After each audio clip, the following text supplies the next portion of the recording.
दिसंबर 1971। सर्दी की वो सुबह जब सरहदों पर बारूद की महक थी। आसमान में गरजते सुखोई 7 फाइटर जेट्स सिर्फ जहाज नहीं बल्कि इंडिया का गुस्सा थे। लेकिन इसी गरज के बीच एक पायलट था जिसके इरादे लोहे से भी सख्त थे। Flight lieutenant Dilip Parulkar. जफरवाल का वो वॉच टावर जो हमारी फौज के लिए कांटा बना था, उसे मिटाने का जिम्मा परुलकर का था। लेकिन किस्मत को कुछ और मंजूर था। अचानक दुश्मन की एंटी एयरक्राफ्ट गन का एक गोला सीधा उनके जेट से टकराया। आग, धुआं और फिर खामोशी। परुलकर ने इजेक्ट किया।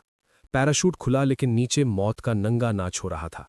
वो पाकिस्तान की जमीन पर गिरे, एक घायल बाज जो अब गिद्धों के बीच था।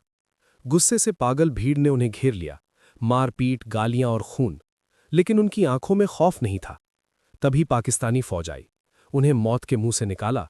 पर यह जिंदगी की शुरुआत नहीं, एक नए जहन्नुम का आगाज था। एक अंधेरी कोठरी, एक टेबल और एक जलते हुए बल्ब की चुपती रोशनी। पाकिस्तानी अफसर ने कहा, अदमपुर एयरबेस का नक्शा बनाओ, वरना ये रात तुम्हारी आखिरी होगी। परुलकर ने पेन उठाया और हंसकर मुंबई एयरपोर्ट का नक्शा बना दिया। दुश्मन को बेवकूफ बनाना उनकी रगों में था। सजा मिली, पूरी रात खड़े रहने की। पांव सूज गए, शरीर जवाब दे गया। लेकिन उस रात उन्हें समझ आ गया कि वो इस जेल के लिए नहीं बने हैं। Rawalpindi POW camp. यहां पर परुलकर की मुलाकात 11 और हिंदुस्तानी पायलटों से हुई। सबके चेहरों पर दर्द था, पर दिल में देश। कैंप का इंचार्ज उस्मान हामिद थोड़ा नर्म था, लेकिन जेल तो जेल होती है। वहां उन्हें एक एटलस मिली। वही एटलस अब उनकी आज़ादी की कुंजी बनने वाली थी। जब 16 दिसंबर को पाकिस्तान ने सरेंडर किया, पूरा कैंप झूम उठा। सबको लगा घर जाएंगे, मगर परुलकर जानते थे सियासी बातों में साल लग जाएंगे। उन्हें इंतजार मंजूर नहीं था, उन्हें शिकार करना था। उन्होंने अपने साथियों को देखा, एमएस ग्रेवाल और हरीश सिंह जी। तीनों की आंखों में एक ही सवाल था, क्या हम यहां सड़ने के लिए आए हैं? प्लान बना, दुनिया की सबसे खतरनाक जेल से भागने का।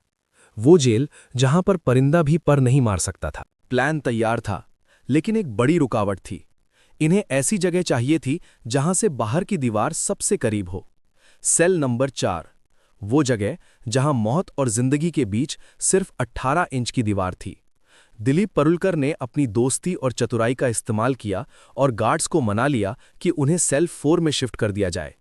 वहां पहले से एक और पायलट थे, वीएस चटी। उन्होंने साफ कह दिया, मैं भागूंगा नहीं, पर तुम्हारी मदद जरूर करूंगा। अब 4 दोस्त थे और एक मिशन। एक सुरंग खोदने के लिए क्या चाहिए? Heavy machines? शवल्स? नहीं, इनके पास थी एक पुरानी कैंची और एक छोटा सा स्क्रू ड्राइवर। हर रोज जब रात का सन्नाटा गहरा होता, तीनों बेड के नीचे घुसते, बाकी साथी पहरा देते। मिट्टी को खुरचना, ईंटों को निकालना, हर पल ये डर कि कोई गार्ड देख ना ले। सबसे बड़ी मुश्किल थी मिट्टी। इतनी मिट्टी कहाँ छुपाएं? उन्होंने मिट्टी को अपने बैग्स में भरा और बड़े ही शांत ढंग से गार्डन या टॉयलेट में ठिकाने लगाने लगे। ये सिर्फ मिट्टी नहीं, उनकी आज़ादी की राह थी। एक रात डर ने उनके दरवाजे पर दस्तक दी। गार्ड ने अंदर झांका और उसे लगा एक बंदा कम है। उसने शोर मचाने की कोशिश की, तभी हरीश सिंह जी बेड के नीचे से निकलकर आगे आए। सबने सांस रोकी। गार्ड को लगा शायद उसे ही कोई भ्रम हुआ था। उस रात उन्हें समझ आया कि मौत कितनी करीब से गुजर सकती है।